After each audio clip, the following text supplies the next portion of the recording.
hors des lois, de la réalité ou même des règles de Dieu, en ce mercredi 31 août 2022, on s'affranchit de tout. Everything Everywhere All at Once de Daniel Scheinert et Daniel Kwan. Voilà bien un film qui résiste. Relégué à une sortie confidentielle, le film des Daniels obtient enfin une sortie mondiale, après une hype conséquente sur les réseaux sociaux.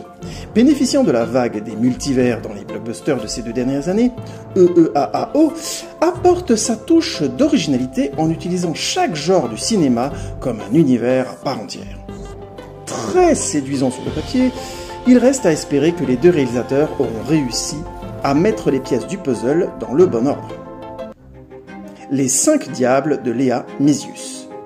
Alléchant aussi, ce film de sorcellerie africaine basé sur les odeurs. Difficile geste que de rendre les senteurs au cinéma, sans tomber dans la surillustration à la manière de l'adaptation de Le Parfum par Tom Tykwer. La bande-annonce verse ainsi le chaud et le froid. Un pitch original sur des moments de drame et de malaise, et une photographie parfois plate à la limite du téléfilm. Pourvu que le sortilège trouve le bon dosage. Rebelles de Adil El Arbi et Bilal Farah.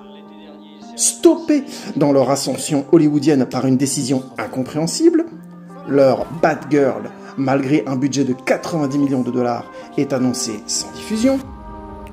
Les 2 jeunes Français reviennent après le sympathique Bad Boys for Life avec le sujet sensible et hautement politique de l'embrigadement forcé dans les groupes terroristes. Film de guerre, mais surtout film sur la guerre des images et des idées vendues par les images, Rebelle pourrait avoir l'effet de déclic qu'a eu un film comme La Haine en son temps. Lourde responsabilité donc, mais pour un impact extraordinaire si le pari est réussi. Et vous vous rebellez cette semaine ?